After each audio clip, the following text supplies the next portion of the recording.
guys, this is Bobby Rempe from Cleveland, Ohio, and you're listening to Barbecue Central. Happy to have you aboard here for the really big barbecue show. Boing. We cook because we have to, and we grill because we want to. Hit me! Fine, how's it going? You have a great show. I'm a big fan. Boing. So what seems to be the problem here? This man looks like he's dead, and he's in the crackle. Charbono! It's all about the charbono, dude! Succulent fish! What? He ate 54 wieners. But listen, Lavernius, shut your face. I'm shaking like a dog shit peach seeds. We have top men working on it right now. Top men.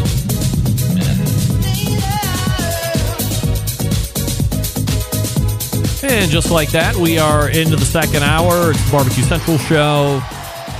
We talk about the most important barbecue and grilling stuff that's happening.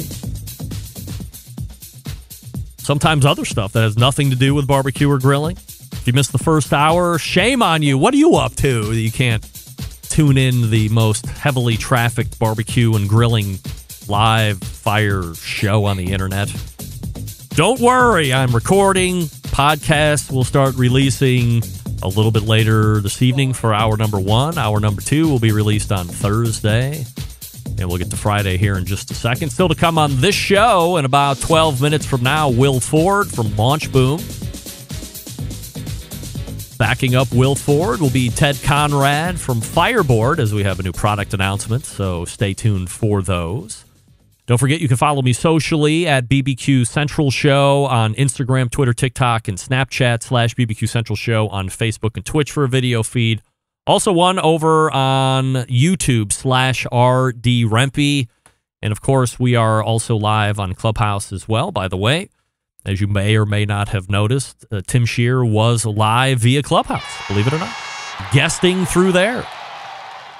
So we're continuing to push the envelope with technology here on this show. You can also get an ad-free podcast feed experience if you so choose through two different places, patreon.com / BBQ Central Show, or if you're an Apple Podcast user, you can subscribe to a ad-free experience right inside the app. So, you do what you want to do. Coming up on the best moments of the Barbecue Central Show in 10 minutes or less this Friday, episode 202.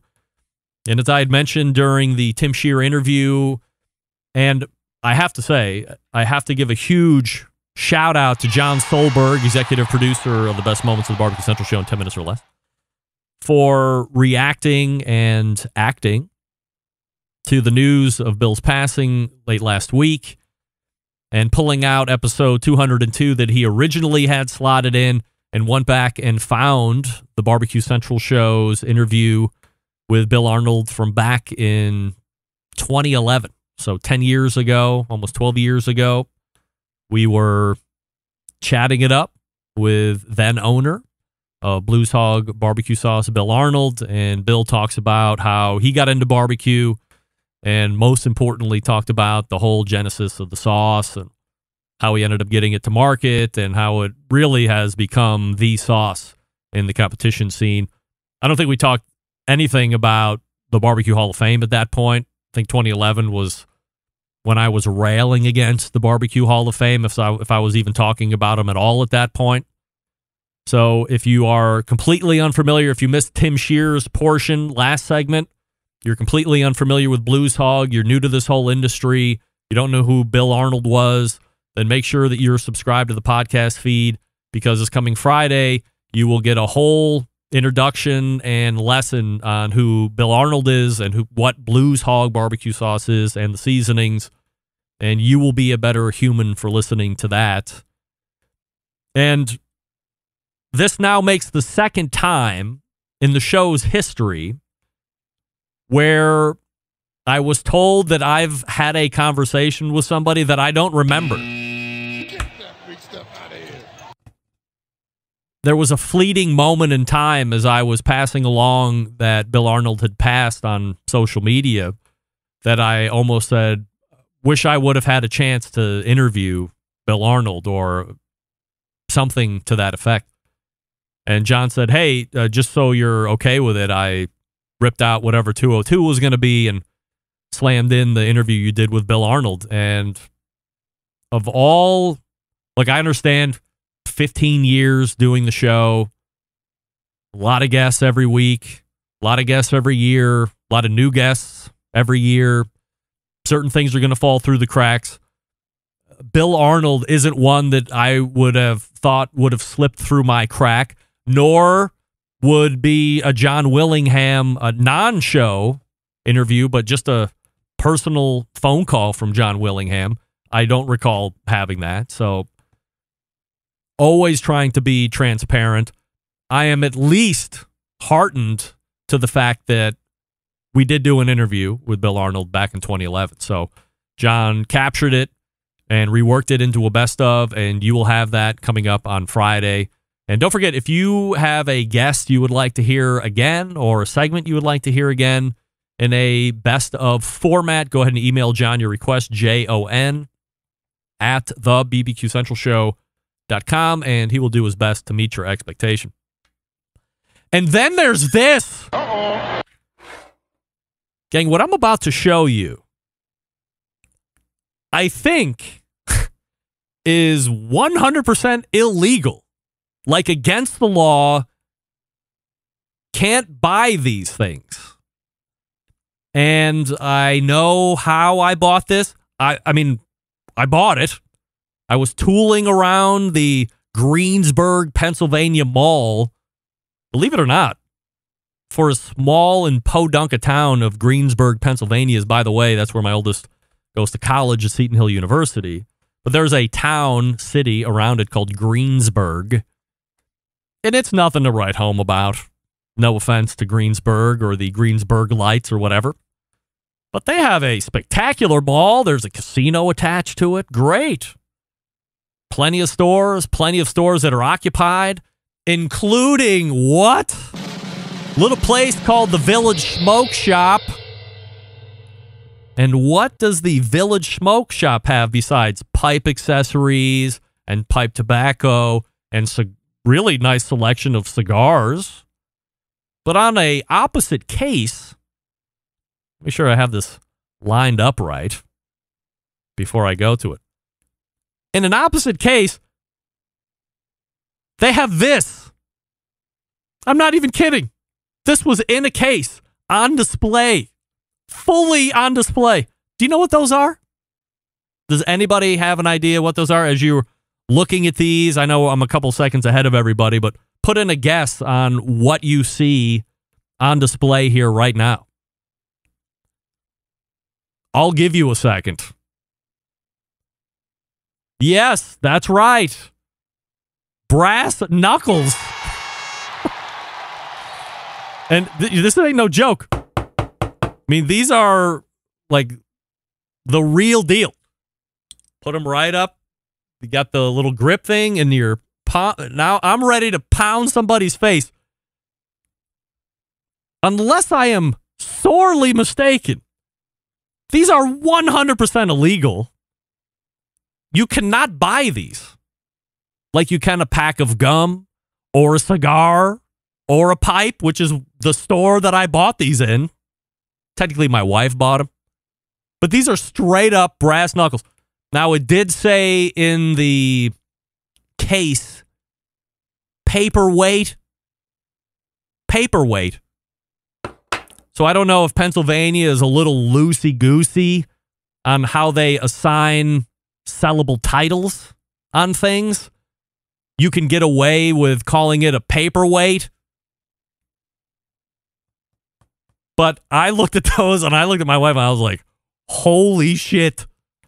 There is something highly illegal going on in this state, and I want to be a part of it. Let's hurry up and buy these before the cops come in and whatever federal agency and shuts this place down.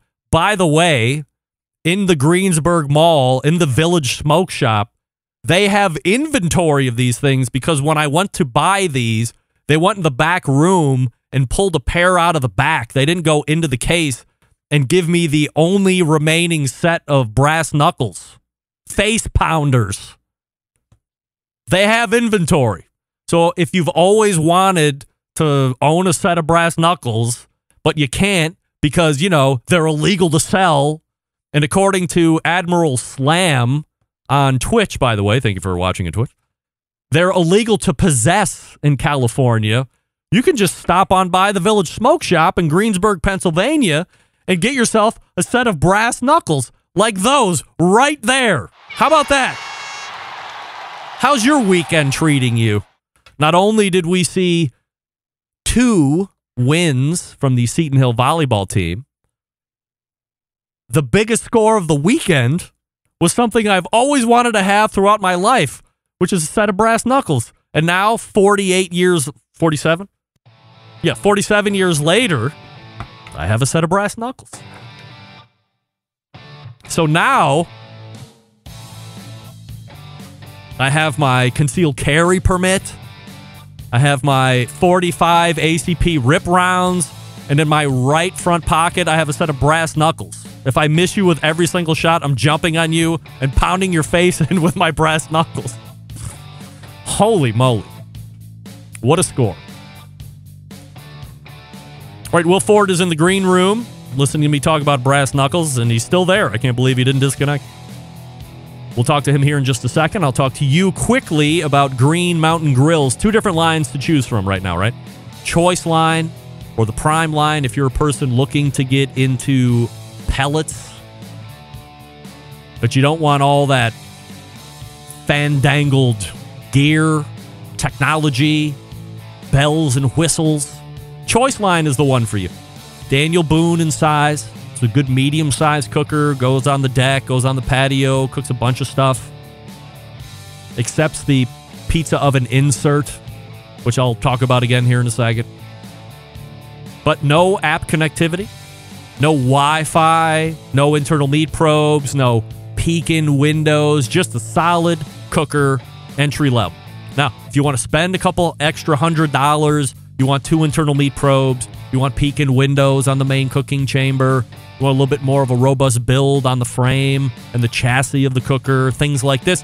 Prime line is more the way you want to lean.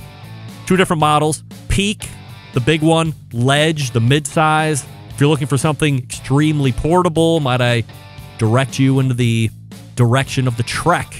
Fits in every truck, van, and SUV. Take it to tailgates, whether you're into basketball or football or whatever you're into. Maybe you just like to camp if you like camping.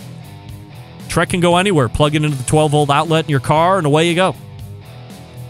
These are only sold through dealers, so go to greenmountaingrill.com, find a dealer near you, go to the dealer, and then check out all of the information, feel them, touch them, pick which one is best for you, and away you go. You've been educated right there on site. You have all the information, all the knowledge to be successful right off the bat.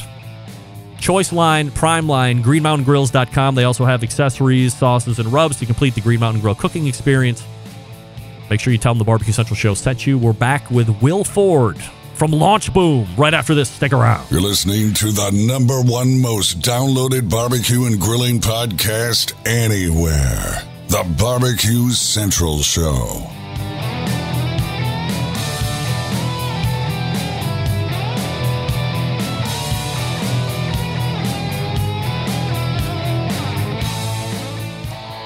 Howard Stern, Jim Rome, Dan Patrick, and Greg Rempe. The Mountain Rushmore of talk show entertainment. Now, let's get back to the Barbecue Central Show. All right, welcome back. This portion of the show being brought to you by Pit Barrel Cooker, the most unbelievable outdoor cooking device on the planet. Currently available in 3 sizes, a host of accessories to choose from. Whether you are a beginner or a professional, definitely a cooker you want to add to the arsenal, visit pitbarrelcooker.com and tell them the Barbecue Central Show sent you. Noah and Amber Glanville will be on the show next week, if I can tease you with that. Gang, I know there's a bunch of you out there who have the next best thing to bring to the market, but getting it there can be hard to navigate if you're not a huge company with deep pockets. The money can quickly become a big issue, so that's where crowdfunding comes in. People can see your product in a catchy video, are usually pretty happy to part with their money in advance to get in on the ground floor or secure a deal of some sort. But wouldn't it be great to know that when the crowdfunding campaign starts at the close of the first day, you could be fully funded? Of course it would be, but how could that even happen? Glad you asked. Joining me now is the co-founder of Launchboom, a company that makes that first day fully funded goal happen for most. Let's race to the hotline and welcome first timer to the show, Will Ford. Hey, Will. Hey, Greg. Thanks for having me on the show. You got it. Thanks for being available and kind of readjusting. I know we had planned to do this a couple weeks ago, but here we are doing it finally. So, Will, just a quick background on you business-wise before we get into the whole Launchboom situation. Yeah, sure. So I'm what many would call a serial entrepreneur. I have started multiple companies from the ground up. I've had some huge wins. I've also had some epic failures along the way. And that's really the experience that have gotten me to where I am today here at Launchboom.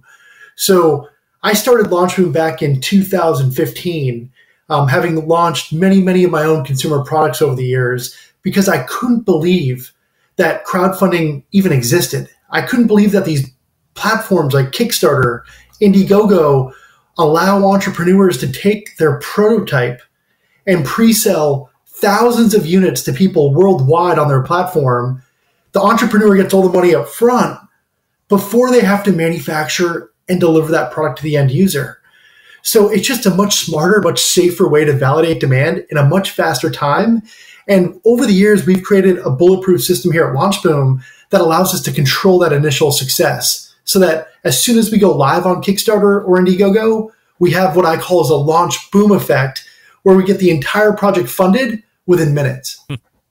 So we'll dig into the details as we move through the segment here, Will, but from a high level, what is Launchboom? Yeah, so we are today the largest crowdfunding agency in the world. We have clients in 50 countries outside the United States. We also have clients in pretty much every state around the country. And we launch hundreds of consumer products every year on Kickstarter, on Indiegogo.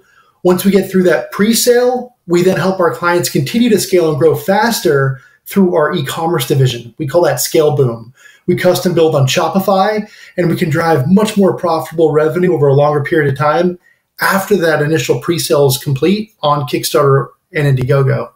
So we are basically an all-in-one marketing agency. A lot of entrepreneurs, when they even want to launch their first crowdfunding campaign on Kickstarter or Indiegogo, they realize there's a lot of work involved.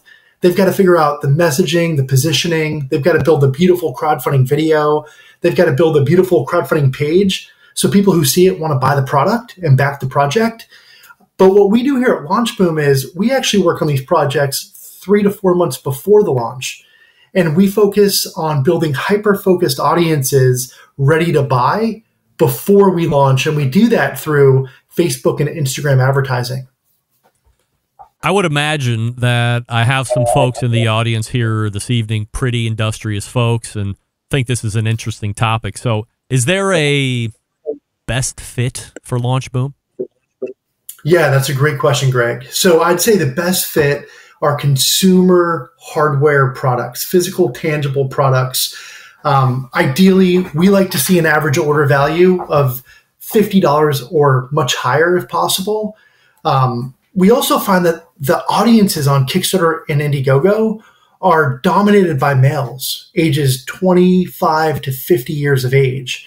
So if we can find a product that's going to appeal to a male demographic between 25 and 50, that's usually a product that we get excited about because it's going to work really, really well.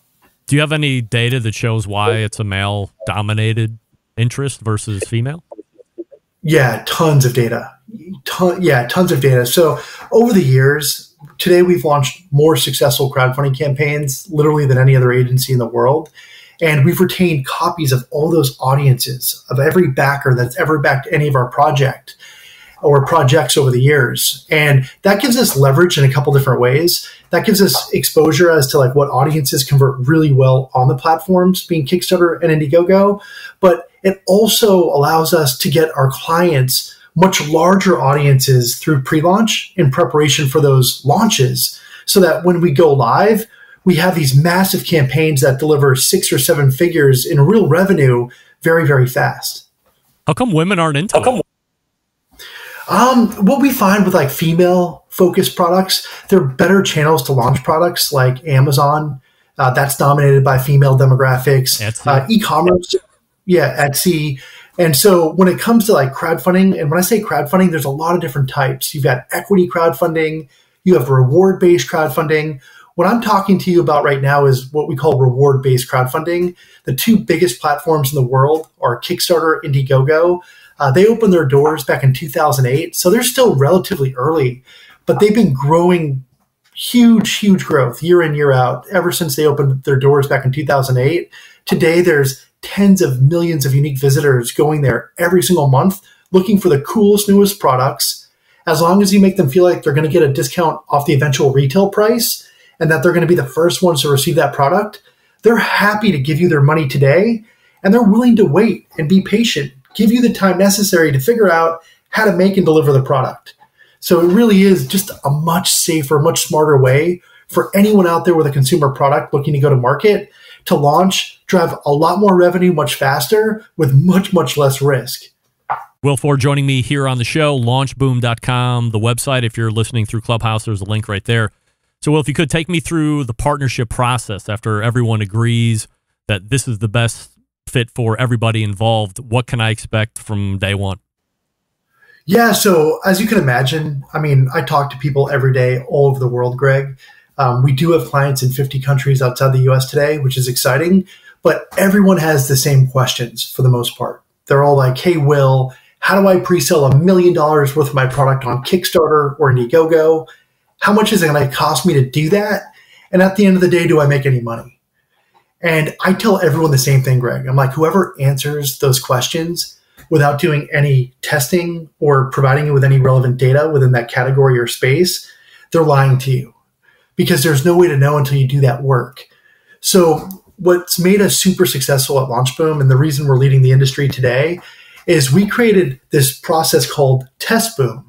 And TestBoom is a 60-day process where we take every new product. Like, Greg, it doesn't matter if you and I have launched 12 products together through my system. If you come up with that next awesome idea, we're still going to test it first, because I want to make sure that crowdfunding is the best way forward. I want to make sure that I can better set your expectation so you know exactly what to expect with how much we can realistically raise. And then that allows us to understand whether or not it makes sense to move forward into a Launchboom, applying more time, more resources into the actual launch using crowdfunding. So this TestBoom system, it's really all I care about when it comes to new launches at Launchboom, because if we take it through that process and if we have really good data at the end of that test, now I can actually show my client how much we can realistically raise, how much budget we're going to need to get that end result. And now I can simply reverse engineer the numbers and show them what their profit margin will be on every unit we move through my system. And we do that work before we even have them agree to partner with us on the launch. So TestBoom is really all that matters when it comes to any new consumer product launch interested in crowdfunding. We look at how to nail down the messaging, the positioning. We look at what audiences do we want to target? Who do we think the ideal demand, where that's going to come from? And then as we collaborate with our client and agree on that direction, then we actually create all the marketing assets we need here in-house. So what that means is we'll build beautiful Facebook ads, Instagram ads, focused on those different target audiences that we want to go test. And then my web developers come in and they build landing pages and reservation funnels. So what that means is if you're on Facebook, Greg, and I'm targeting you for the next coolest barbecue tool, and you see a picture or image of my product on your Facebook feed, you're probably going to click on it, Greg, knowing you. So you click on that image, I'm going to redirect you to a landing page that's going to show you more images of the product, but there will be a real simple call to action. Something like sign up, be the first to know when we launch, but receive a special discount today for joining our VIP community before we launch. So what we're doing is we're getting people to opt in and submit their emails. That's called a lead. Once we get that opt-in, that's now your database. We now have legal permission to email market back to that person and convert them later when we're ready to launch. That's how we get around spam laws. But the advantage with my system is that we're impatient. We don't want to wait. So as soon as you give me your email and submit and join my VIP community, I pull you into my reservation funnel. This is where I say, Greg, thank you for your interest in my launch and my new product. Please know that the first 1,000 orders are going to get a lower price, a better discount. They're going to get early delivery before everybody else. And if you're interested in getting the best deal today, pull out your credit card and give me a $1 money back guarantee deposit. And we're going to lock you into the best deal before we launch on Kickstarter or Indiegogo. So the reason we do that is the most qualified lead you can create to support any launch. In fact, that reservation funnel I just walked you through, that will usually convert at 33% or greater. So if we only have $3,001 reservations before your next badass barbecue product launch, we already know that we have 1,000 or more new customers. That's how powerful it is. So now when we turn on the Kickstarter or the Indiegogo campaign, we have what I call as a Launchboom effect, where we'll set your campaign goal at a number that we control based on our pre-launch data. So every time we launch, with that first email that goes out to the reservation funnel, we already know we have the whole thing funded immediately. Now, when that happens, that's huge for two reasons. One, backers. When backers on the platform, being Kickstarter or Indiegogo, when they see that your campaign's already funded, they're more likely to convert if they're interested because now they know it's going to get made and delivered. The second bigger reason, when Kickstarter and Indiegogo see all this outside traffic coming into their platform and converting and performing really, really well, they're going to start to promote your campaign. So you jump to the top of the rankings, and now you get this massive organic boost to tens of millions of people worldwide. That's free traffic from the platform. And we're really good at converting those audiences into more backers and conversions every day we're live. So a lot of people new to crowdfunding will say, so Will, I don't set my campaign goal to $1 million. I'm like, exactly. You never do that. We always set our goals to 10 to 50,000 based on the pre-launch data that we know will convert. So when we go live, it's already funded. And now we get all this free traffic from the platform. And then we have a massive, massive campaign outcome by the end of that campaign. So you have a goal of 50,000, but by the end of this, you might be showing many hundreds of $1,000s, or maybe you get to that $1 million mark, but it was showing the goal at $50,000. Exactly correct. Yeah. And so most of our launches at Launchboom, you'll see our campaign goal will vary somewhere between 10 and 50 grand. That's based on what we know we're going to get from our audiences on that first email. So within the first 5 or 10 minutes after we go live, the whole thing's already funded. What happens after I'm fully funded and then we go into production? Oh, that's the best part. So once we get through the crowdfunding campaign, what will happen is you're going to get all that money back from the platform, minus their commission, which is usually somewhere between 5 and 8%, depending upon if you launch first on Kickstarter or Indiegogo. We can dive into that later. But basically, you'll get all the money back from that pre-sale. And now you actually have more capital to potentially have a much larger order placed with your manufacturer. Because if you pre-sell $500,000 worth of product, you'll probably want to place $1 million order with your manufacturer. And now you've got all the money you need to put 50% down up front. So now with larger orders and economies of scale, the manufacturers always give the entrepreneur better price breaks per unit. So that's another way to actually get a much fatter profit margin per unit, because now you're having a bigger pre-sale, you've got more capital, and now all of our clients have the confidence and comfort level to place those bigger orders. So you talked about getting into production, and then after that fact, you also have the ability to take, what's it called, shop boom or inventory boom, scale boom. So you're kind of like a turnkey operation for a fit. It's start to finish, all the way up to ongoing sales with you. Exactly right. So here at Launchboom, everyone who wants to work with our team for the first time, they'll take their product, we'll take it through Test Boom. And that's the only agreement they have to commit to, because we know that once they go through that 2-month process, they're going to get so much value from that. They're going to know who their customers are. They're going to know how to actually price their product to maximize the average order value per backer, per consumer. And by that point, if we have positive data and we can show them that, hey, we can go raise $500,000, $1 million or more, then they almost always partner with us on the crowdfunding campaign because they know and trust us by that point. Then when we take them through crowdfunding and we deliver these massive monster campaign outcomes, that's when we have even more trust and rapport in place, right? We've been working together at that point for about 6 to 9 months. So at that point, it's many of our clients will go from crowdfunding into our e-commerce program where we'll custom build the e-com on Shopify. And then now we don't just have to lean on Facebook or Instagram. Now we can actually hit multi-channels. So we can go YouTube, Google, and we can actually manage bigger budgets to actually scale their business faster with more profit.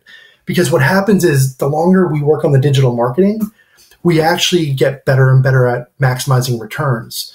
So by the time we get through that crowdfunding process, all that intel and information, we hand that off to our e-commerce team and division, and they can usually get even better returns over a longer period of time. We also have an aggressive marketing plan where we'll create all new content specific to seasons, holidays, monthly promotions we have on a 12-month schedule.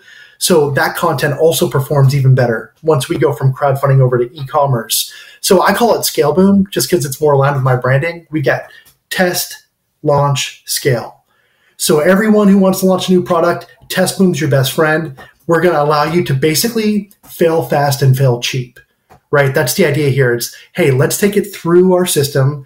Let's prove that we can actually go raise hundreds of thousands, if not millions, through crowdfunding. And if we can't, great. There's other ways you can launch. You don't have to launch through crowdfunding. So all we're doing is we're significantly reducing that financial risk for every entrepreneur out there looking to launch a new product. And again, Greg, the reason I created Launchboom is because before crowdfunding, I was the guy who had to figure out manufacturing. I was the guy who had to figure out tooling. I was the guy who had to put huge budgets into the largest inventory placement I could financially stomach. And then I better hope my marketing plan and strategy works out. Otherwise, I'm stuck with a bunch of inventory I can't move. And I've been there before, Greg, and it's no fun at all, man. Will Ford joining me here on the show from Launchboom, launchboom.com, his website. Will, if we could just for a second talk about how Launchboom is compensated, and then if you could tell us who the biggest current success story of Launchboom is. Cool. Yeah. So I would say right now, just like the way our business model works here at Launchboom, just to kind of cut to the chase here, Greg, so everyone can understand.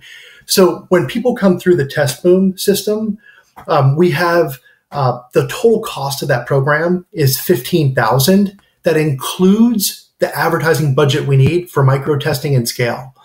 So $2,500 goes into the ad budget we need. We usually put that on our client credit card when we're ready to start ads. $12,500 will actually cover all the rest of the hard cost. So what that includes is us taking them through our messaging, our positioning strategy. We do all the research. We look at all the possible competitors. And that's also how we figure out pricing, how to test different price models. We also, within that $12,500 hard cost, Greg, we also include all new renders. So we have a whole staff of graphic artists on our team.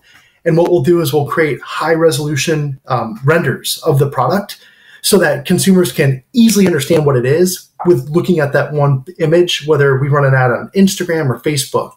So it basically includes us doing the messaging, the positioning, creating the renders, creating the assets for Facebook, for Instagram. But it also includes my web development team coming in and building lead funnels and reservation funnels so we can do some split A/B testing. We can try to figure out how to maximize conversions based on the best possible layout of just a landing page. And then from there, we take that into the reservation funnel where we can test different lead offers. That's how we figure out how to maximize the average order value per unit. And then once we have all the assets in place and our clients give us the thumbs up, then we turn on ads. Once we start running ads, we micro test. It's exactly what it sounds like. We'll spend like $30 a day per ad. If it does well, we'll slowly increase the ad spend. If the ads don't do well, don't freak out. It's why we call it Test Boom. We kill that ad, we deploy more behind it. Once we start to find the best audiences, the best demand on Facebook and Instagram, now we'll create more content to dive deeper into those best performing audiences with bigger budgets until we exhaust that $2,500 ad spend.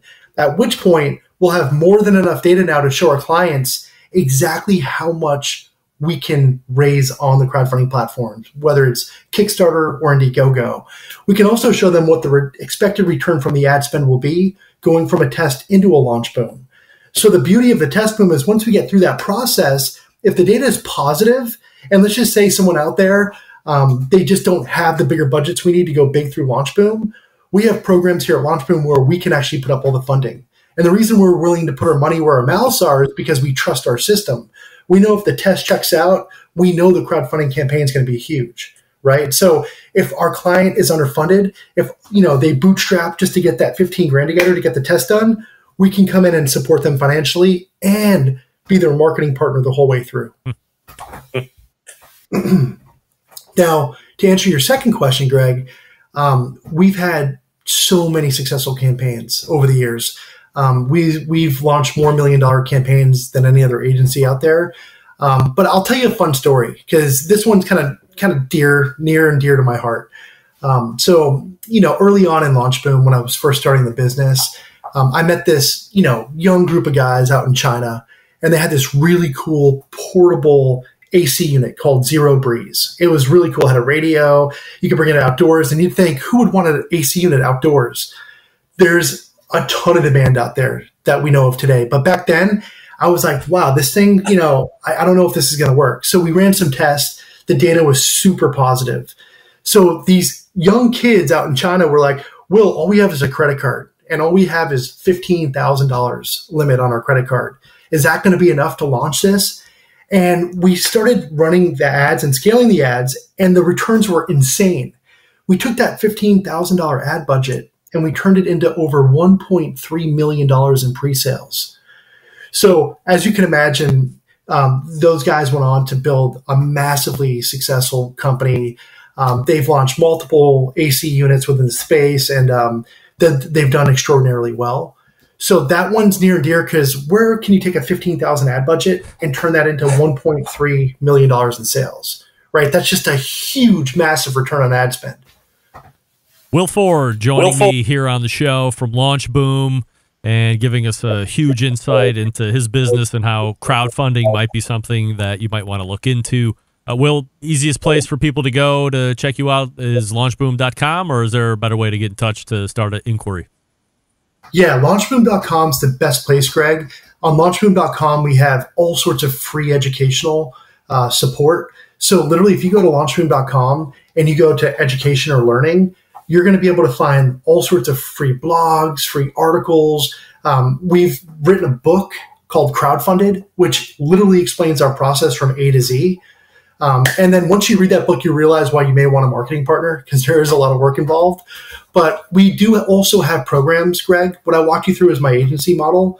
We also have a new consulting program for people that have lower, smaller budgets, where it's a hybrid of our inside team supporting on the advertising once the ads are ready to get started and we're ready to turn on ads. And then there's video tutorials step-by-step along with daily coaching hours with my internal team that lead those hour coaching calls. So if people out there are sitting on a product idea, they want to launch it, they want to look into crowdfunding, but $15,000 just seems way too rich, go check out our consulting program because it's a fraction of the cost. It's literally the same roadmap, and there's also a lot of hand-holding involved, where you can talk to members on my team, depending upon what stage you're in, literally every day if you need to. Well, let me try and show my watch nerdity to you. Do you happen to have a Panerai on your wrist? I do. Luminor? Luminor. Yes. See, look at me. I'm such a watch nerd.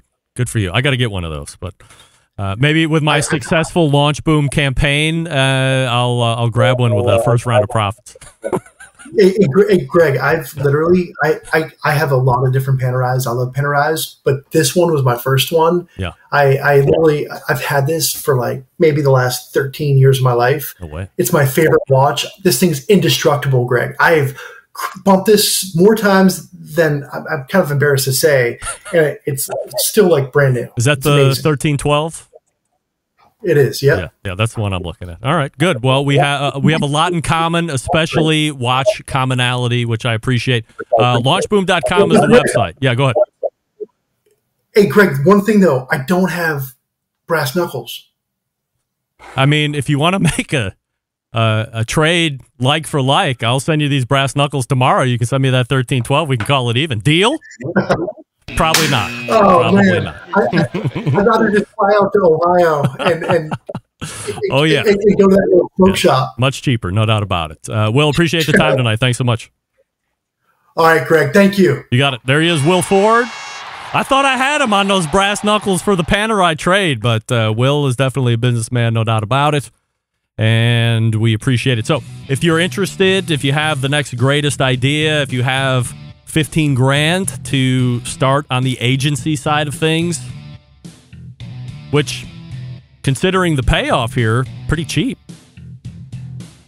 Go over to launchboom.com and contact Will and his gang. Have them start you through the test boom to get you to launch boom to get you to scale boom. And then, if that's too much, you can do the a la carte portion he was talking about, the consultancy. Interesting stuff there. All right, Ted Conrad is in the green room there via Clubhouse. Ted, stand by. We'll get right to you here in just a second. I'll talk to you quickly about Big Poppa Smokers, the one-stop online shop for all things barbecue. A curated selection of only the best outdoor cooking and grilling supplies will get you on the path to better barbecue results in no time. Everything at BigPoppaSmokers.com has been Pitmaster approved by Sterling Big Poppa Ball himself. 13 perfectly balanced flavors of rubs and seasonings. Popular flavors like Sweet Money, Cattle Prod, Cash Cow, all proven winners on the competition circuit and in the backyard. Also, owner of Granny's Barbecue Sauce. If you're looking for a new go-to sauce that will please everybody, Granny's traditional yet powerful flavor reminds us why we fell in love with barbecue in the first place. And they're selling cookers. Don't we know this? Are you looking for a versatile smoker that's easy to use? Check out that Mac 2-star General Pellet Cooker. Big Poppa's the exclusive Mac dealer, even offering special packages. Not a fan of pellet smokers? All right. Take a look at that Old Hickory Ace BP, the only charcoal smoker that Big Poppa trusts on his competition trailer. If you're not sure of what grill you need, call them.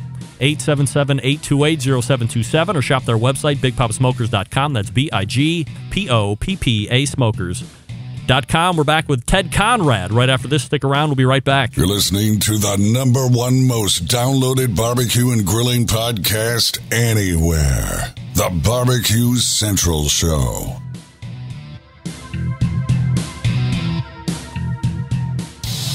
Celebrating over 10 years of prolific and unparalleled live fire barbecue and grilling talk.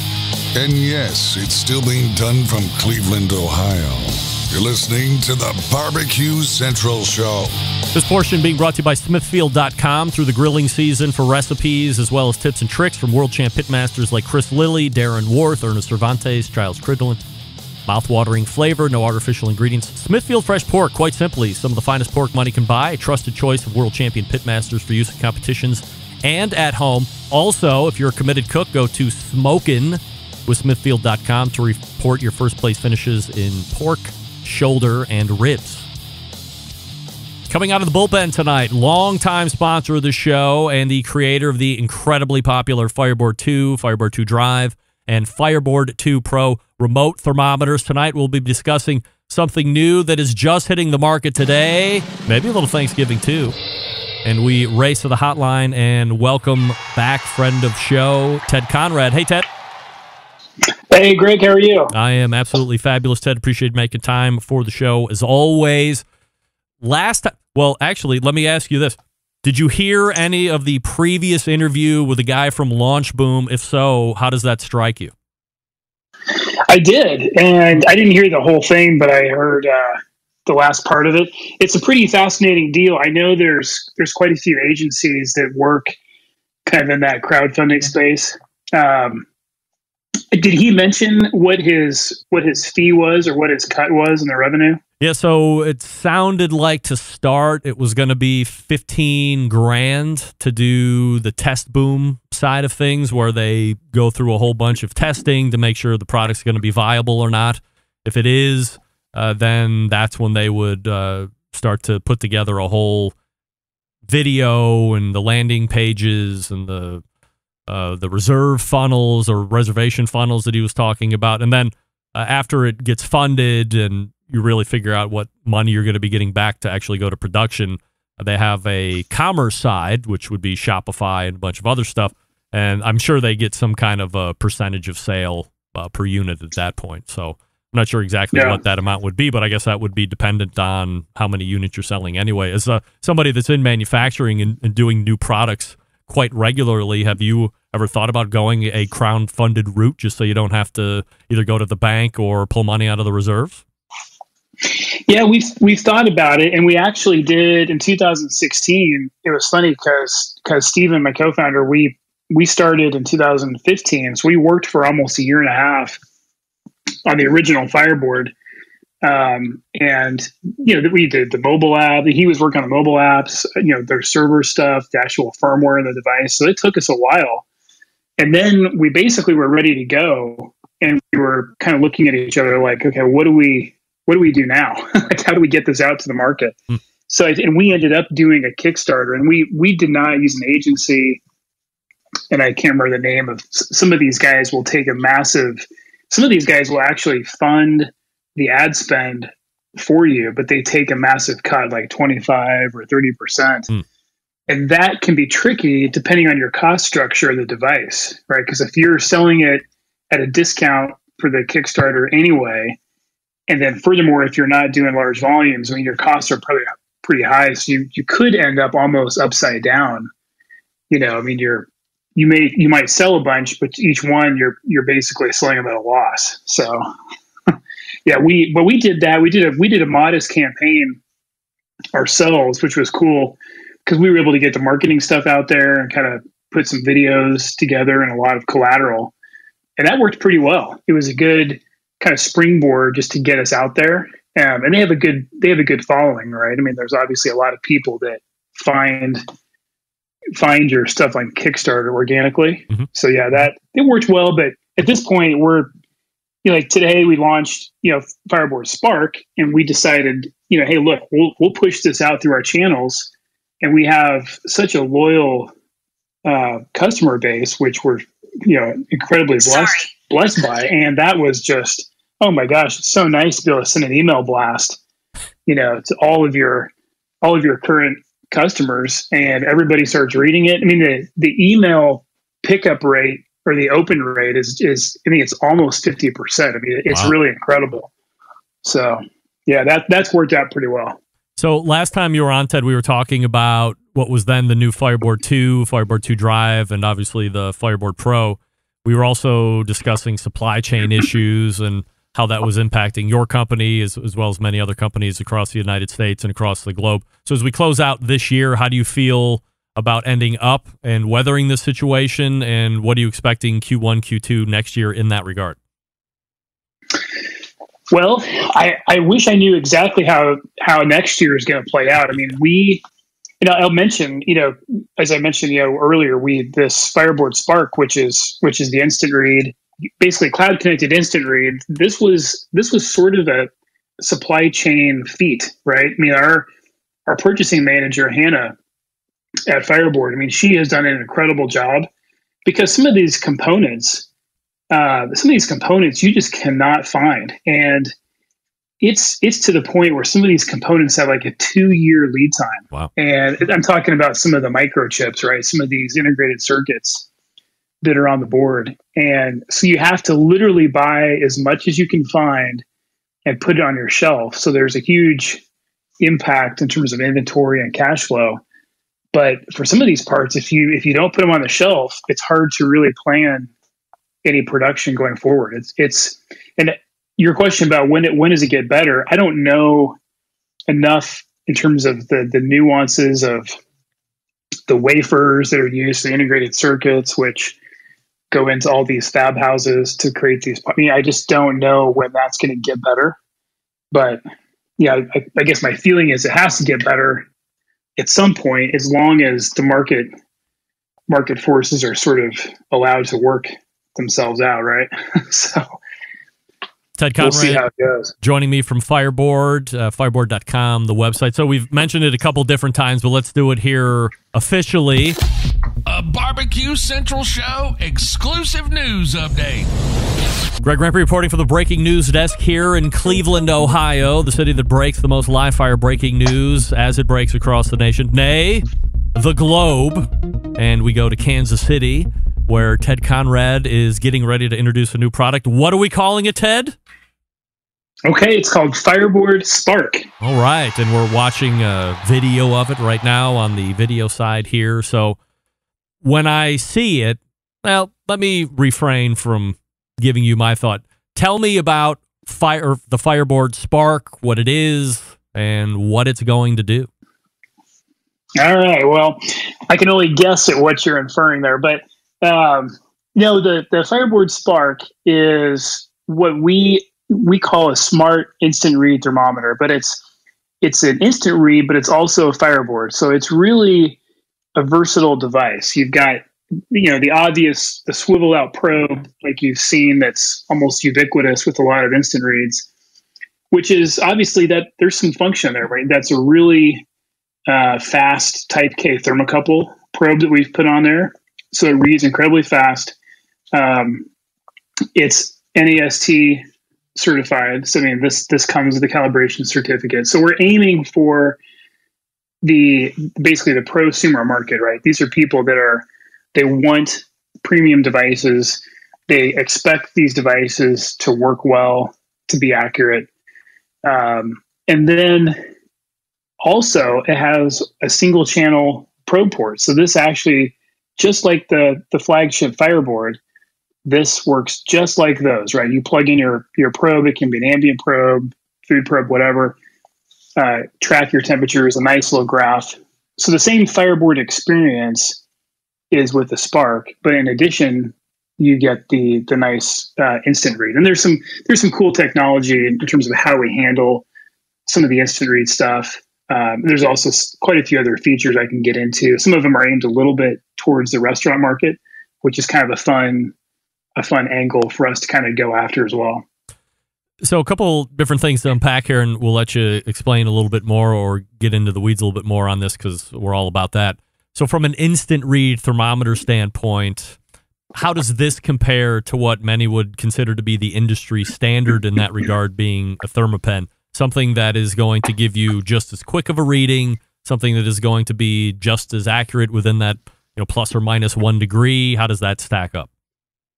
Yeah, the thermopen is an incredible device, right? I mean, I don't think we can say probably enough good things about the thermopen. I mean, sure. they've built such a great product. So, and really it speaks to what the market wants, right? I mean, the market expects and the market wants a device that can be trusted. I mean, there's a reason why, if you go around the restaurant world, why everybody has their thermopen. They trust the device, right? And that's probably something that will come over time, hopefully with our product. And I guess our general thought is it's such a growing space, right? I mean, the thermopen is an excellent product, and what we hope is the Spark is an excellent product as well.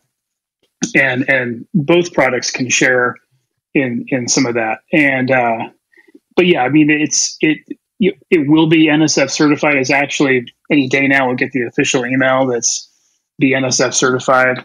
So that's part of the deal. Like I mentioned, it has the official calibration stuff.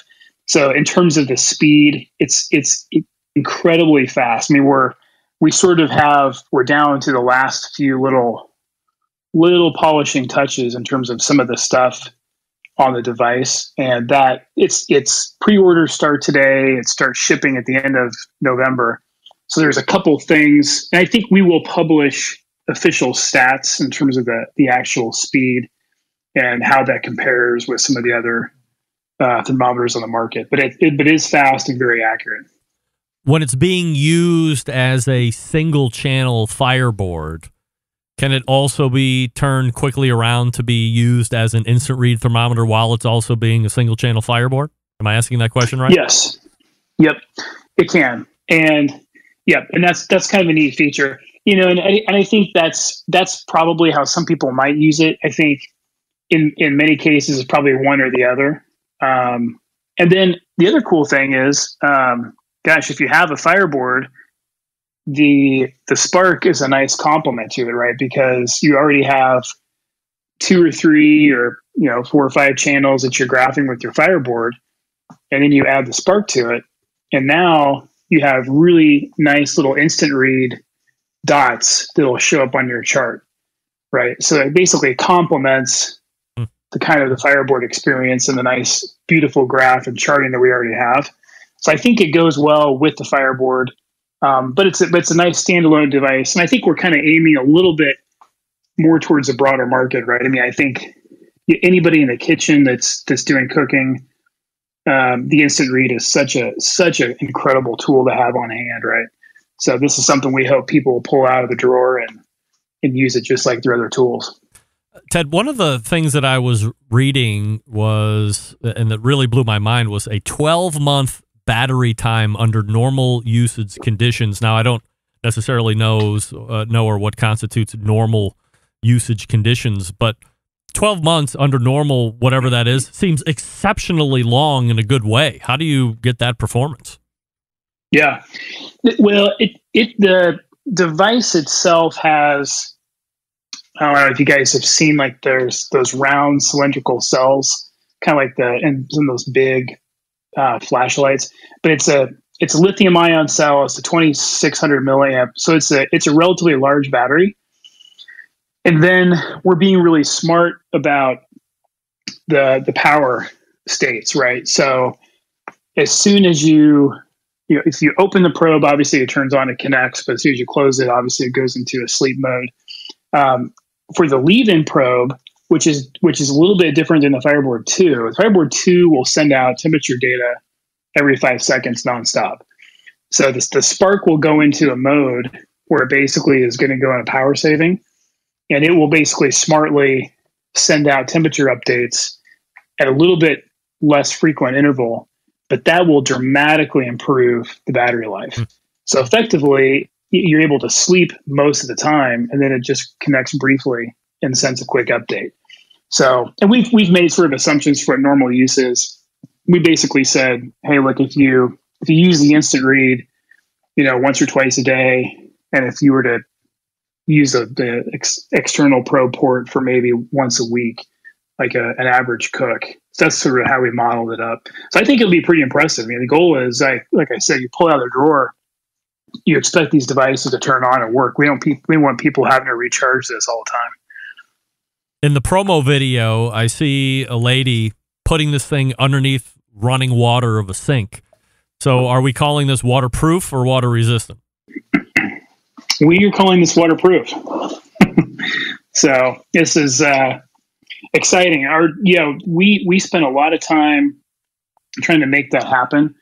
And the design is really, really good. I think one thing that we did, there's only two basically. There's 3. I guess there's a swivel part of it, the hinge, but that's sealed. It has a really nice seal on it. And then there's, on the end of it, there's a USB-C jack, and then there's the probe port. So those 2 holes, if you will, those are coated and encapsulated internally. So even if water gets into those, it's not going to go through the rest of the device. So we've taken we've gone through quite a bit of steps to make sure that's going to work pretty well.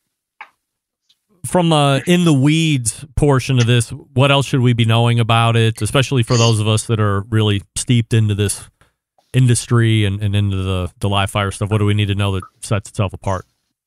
Yeah. One cool feature, Greg, we call this sync mode.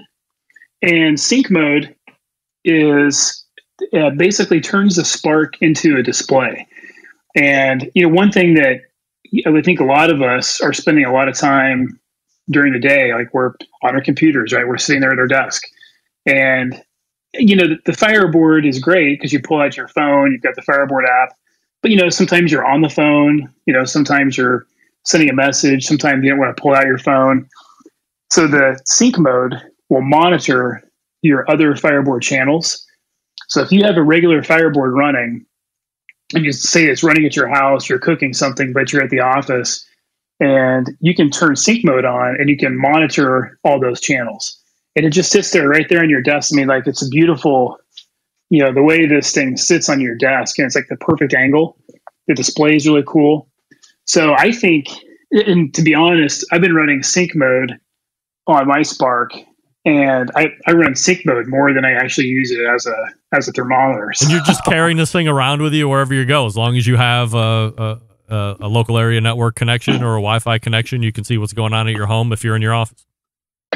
Yeah. I mean, as soon as you get to the office, you just you turn it on, and it pulls the temperature data down, and it just sits there, and it's just a cool little thing. And we'll tweak that, and we'll refine that, and we've thought about maybe like a nice little clock would be kind of fun. But there's all sorts of stuff, and all these features are OTA, and people will get.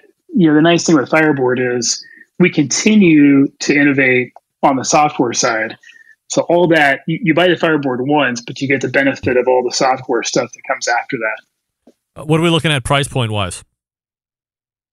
$149. So it's the world's most expensive instant read, but it's really, and I say it's actually since it's the combination Fireboard. You think about our entry level Fireboard is $189. Yep. So here you've got a device that's $40 cheaper, and it has almost all the same features of the Fireboard. Obviously, there's a single channel, but then you get a really cool instant read. I'll mention as well for the restaurant world, this has an NFC scanner. So for the guys that are going through and doing temp checks, you can just scan an NFC tag, which effectively is a label, and then you can do your temp check, and it pushes to the cloud. The temperature reading, of course, is time stamped, and it has that label. So we think from the restaurant side, that's going to be pretty cool. And there's some stuff on the consumer side that makes sense for that as well. But it really, I think, would shine in the restaurant world. So that's been kind of a cool little feature we've thrown in there as well. And so it's been announced today. It's pre-orders right now, so you can go to fireboard.com and get your pre-orders in. And again, shipping at the end of the month, you said? Yeah, we're aiming for basically on or right after November 29th, I guess, it's Cyber Monday. And, and part of that is like, we've just been down to the wire with the supply chain stuff, but I think there's only one more component that's being air freighted in like this week, and, we'll be off to the races. So yeah, that's the plan, and super excited about it. But these are fun days, Greg. So I'm happy to share it here with you, and glad we can make the schedule work. That's it's kind of fun to be on your show on the actual launch day. Oh, always love to be announcing. Always love to be. I think that's bad English. Always love to have you on, and anybody that's ready to talk about new product launches, especially in this current time when we can announce good things and things that are tracking on time and things that are bringing value to the market.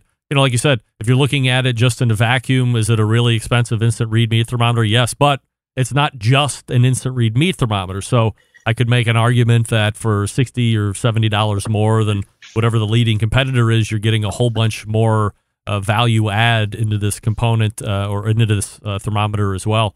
And I can't wait to get my hands on one and certainly play around with it. Let me ask you something outside of the Spark, and maybe you figure I might go here because it's a recurring question that I have because it's something that I'm interested in, and maybe nobody else is. Are you still of the mindset that wireless probes aren't the way to go for Fireboard still as we close out 2021? Yeah, that's a good question, Greg. I mean, we do get that question. And I think there's a lot of people that want those wireless probes, right? And I mean, personally, I guess I don't see the fascination with it, but at the end of the day, people are asking for that. And there's different ways to look at, there's obviously quite a few products that are out there already, right? I mean, meters number one, they've been out for a while. They were doing their Kickstarter at the same time, I think, that we were doing ours. And from what I can see, I mean, it looks like they've kept cranking away and they've kind of refined things. So, I mean, the short story is, yeah, we're always looking to.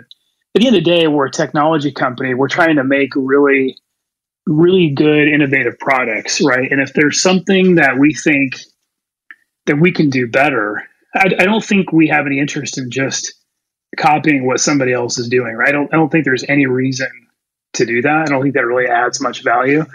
But if we can do something that's different and something that's better, and I mean, it's a product that we feel like people would really need, and it would make something easier for them or more convenient, then I think there's a good reason for us to go do that. So there's certainly more stuff. I mean, we have this product pipeline that's kind of continuing, right? So there's stuff that's already being prototyped. We're hoping for early next year or mid next year. And there's more stuff after that where we've thought about it. We're kind of doing concepts and stuff like that too. So yeah, I mean, we'll keep on thinking of ideas. For the time being, I mean, what I do, I plug in the probe and put in the meat, then I walk away and I don't think about it anymore, right? It doesn't matter if the probe's wireless. I mean, the whole device is wireless. So that's sort of the way that I view it. But like I said, there's always an angle for something. So yeah, we'll keep noodling. I remember asking you about it. Maybe it's even been over a year ago, and you were like, it just doesn't make sense for any number of reasons that you had listed then. A lot of them are reoccurring here right now. There were a lot of other Me Too units that followed on the heels of Meter. I'm sure you were aware that Traeger bought Meter a handful of months ago before they went public, probably more for the intellectual property and the patents than the unit itself, which I think by and large has been considered a failure. I don't know if a lot of people would come out and say that, but it was certainly a great success in the crowdfunding campaign. But outside of concept, getting money, production was horrible to say the least. I think its ability to be really useful, aside from using it on rotisserie, which is where it's obviously really going to shine versus its wired counterpart, you shut a grill lid, and it's really hard to get any type of distance. I've heard the bridge has been shoddy at best. There's not a lot of people loving any of these, Meter or like units. So I guess it just goes to show that unless you guys are going to get on board with it or bringing something to the market that's just going to be better, the wired stuff that you're holding firm to is really justified to this point. And I just ask because it's fun. Yeah, I mean, I feel like if we're going to do something like that, we would have to figure out what angle would we take better. I mean, like you mentioned, there's obviously complexities with effectively a Faraday cage, right? Where, I mean, you have a metal box and you've got a wireless signal trying to escape it. So, I mean, we would have to figure out, what angle, that would really, if we brought something to market, that people would say, wow, this is not only, something we wanted, but this is much better than what's out there. So, our little ideas are continuing to percolate here in Kansas City, and we'll keep plugging away with it. For now, I guess we'll just plug our probes in. Here's what we know for sure. Wired probes work great. They're much cheaper to replace than wired ones because of all the technology. You got to ram down that thermometer hole anyway. So that's number one. Number two, stop dilly-dallying. Go to fireboard.com and get on the pre-order for this Fireboard Spark because it's going to sell out really quick, and then you're going to be really ashamed that you didn't get on it, as we were telling you to. And it's an instant read meat thermometer, and it's a single-channel Fireboard as well, and you have the sync mode, and you can put it underwater, and there's a lot of great things and value adds on this unit that you're going to want to get involved with. So, again, go to fireboard.com and get your pre-order in for $149. You can't beat it. Anything else, Ted, before I let you go here this evening? No, I just, honestly just thank our customer base. I mean, it's like I mentioned, it's fun to be able to do an email blast and have so many positive responses, and I just feel thankful that we've been able to make a business out of this. So, I mean, thank you to you, Greg, and thanks to everybody listening. So yeah, it's been fun, and look forward to for the next few months. It'll be fun next year too. Ted, have a great Thanksgiving, and we'll talk to you again soon. Thanks, Greg. You too. All right, there he is, Ted Conrad, right there from Fireboard.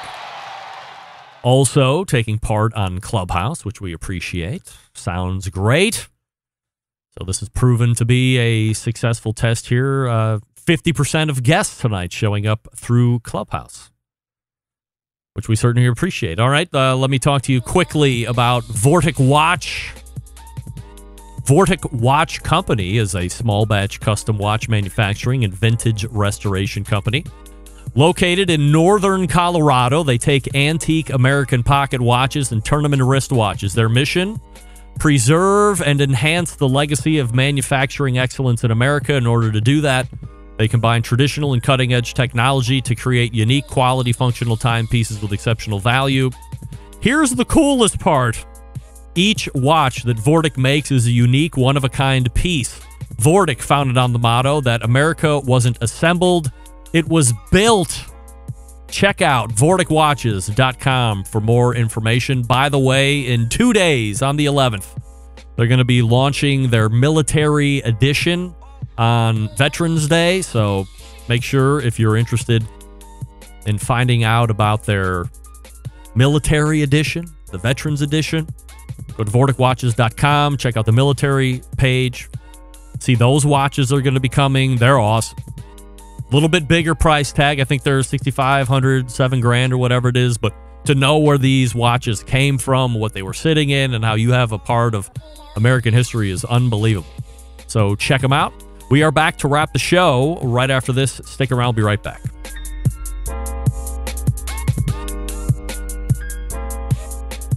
Whole packers, full racks, legs and thighs, injecting butts. If you've never heard this before, you might think you found the best XXX show ever.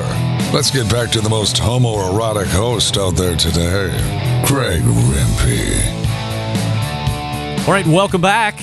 We thank Ted Conrad from Fireboard once again for joining the show.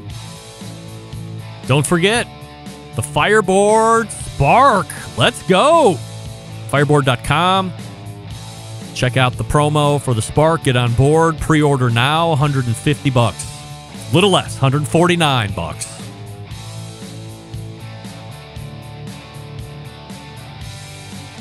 Fireboard.com, the website. All right, let's go ahead and break loose all the way back in the first hour. Meathead from AmazingRibs.com joined us. We talked about salt, and we talked about the launch of his rubs and sauce. After Meathead, we talked with Tim Shear from Shake and Bake Barbecue, owner of Great Gateway Drum Smokers and Blues Hog. We talked about the recent passing of Bill Arnold, the original creator of Blues Hog Barbecue Sauce and Rubs. Get some thoughts from Tim on his relationship and how it has grown over the years. First time meeting Bill, how the sauce came to market, and how Tim will now be carrying forward the Blues Hog name and the legacy that goes along with it. Tim working through a bunch of emotions here through the show, which I appreciate. I know it was tough, and he did a bang-up job, so I certainly appreciate them, and I wish him continued success. We'll have him on again soon. Second hour, Will Ford from Launchboom. We talked about Test Boom, Launch Boom, Scale Boom. Are you ready to bring something to market through crowdfunding? Do you have $15K to start? Small beans. But if you don't, there's a whole other process that you can take advantage of over launchboom.com. So we thank Will for showing up this evening, and then closing it out with Ted Conrad from Fireboard.com as we announce the Spark. Fireboard.com. Go pre-order the Spark right now. It's an instant-read meat thermometer. It's a single-channel Fireboard remote thermometer as well. Great stuff. Big show. Love it. Getting ready to hit podcast, so be ready for that. First hour coming up shortly, second hour on Thursday, and the best of with Bill Arnold from 2011 on Friday. Big show planned for you next week, of course. Stephen Reichlin will be in. Quarterly guest Susie Bullock will be in, amongst others. Noah Glanville and Amber Glanville, Pit Barrel Cooker, and the list goes on. So how do I always leave you? September 11th, 2001, I will never forget. Until next Tuesday at 9 p.m. Eastern, this is your program host and proud U.S. American Greg Rempe. Good night now.